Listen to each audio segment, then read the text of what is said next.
Hey guys, welcome back. My name is Scott, and today we are painting a Tyranid Hive Tyrant from Warhammer 40k, and in particular, we're doing my twist on the coconut crab scheme. So let's go ahead and dive into how I've painted this model.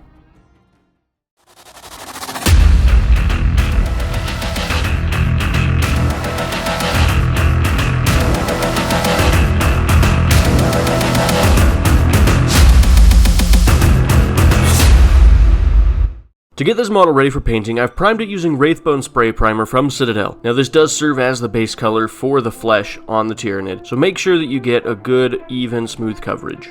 The first thing we're going to do with this model is we're going to take Agrax Earthshade, and we're going to do a heavy wash of this over any part of the model that isn't an armor plate.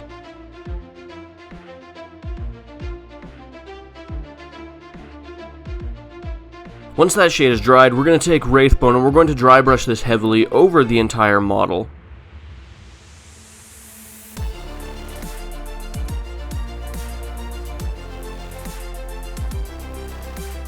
Our next step is to take Jokaero Orange and we're going to paint this over all of the carapace panels on the model.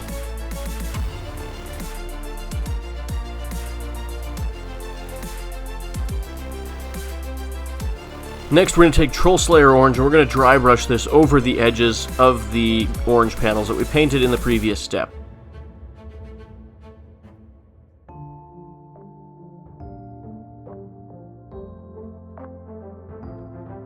Here's where things start to get pretty fun. We're going to take Abaddon Black and we're going to create black stripes down each of the carapace panels, but the edges of these big black stripes need to be uneven and squiggly. We're also going to paint the weapons and claws of the model with this color.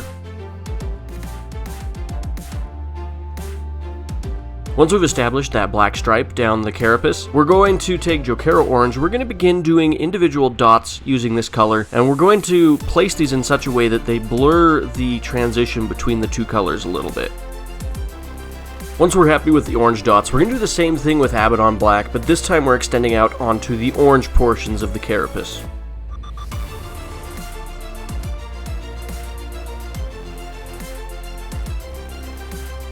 We're also going to add in a third color. We're going to take Mordenfang Brown and we're just going to do a handful of dots. This is not going to be as abundant as the two other colors. This is just to help break up the model and give you a little bit more to look at when you look at the back of this model. Now that we're done with the dots, we're going to take Dark Reaper and we're going to use this to highlight the edges that appear along the center of the back.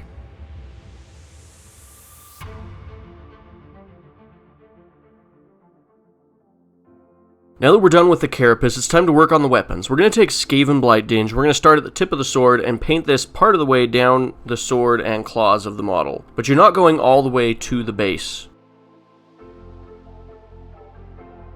Next, we're going to take Stormvermin Fur and we're going to do the same technique, starting at the tip of the weapon, but we're not going to go quite as far down as we did with the previous shade of gray.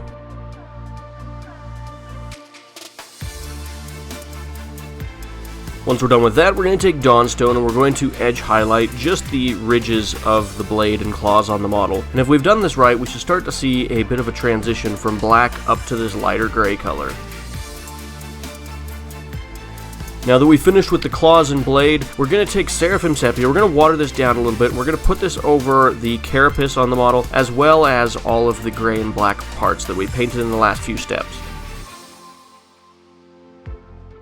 While that shade is drying, we're going to take Genestealer Purple and we're going to paint this in all of the little gaps that appear in the model's skin and carapace. We're also going to paint the tongue using this color. Now that the shade is dried, we're going to take Trollslayer Orange and we're going to highlight the edges of the orange carapace on the model.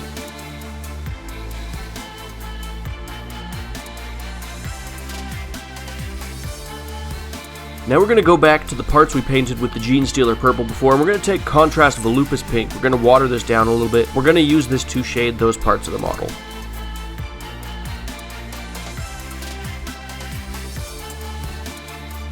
Our final step in this project is to take Moot Green, and we're going to very carefully attempt to paint the dots at the center of each of the eyes. Now in this particular model, they are pretty hard to get to. Just do your best, and don't be afraid to clean up the area around it with the original colors. And with that, we finished painting our Tyranid Hive Tyrant. Thank you so much for watching this video today. I really hope you've enjoyed it. If you have, go ahead and like it, and then subscribe to my channel so you can see future videos that I make. I'd like to give a special shout out to my channel members that make videos like this possible. If you would like to become a channel member, hit the join button below this video. As always, have an amazing day, and we'll catch you in the next one.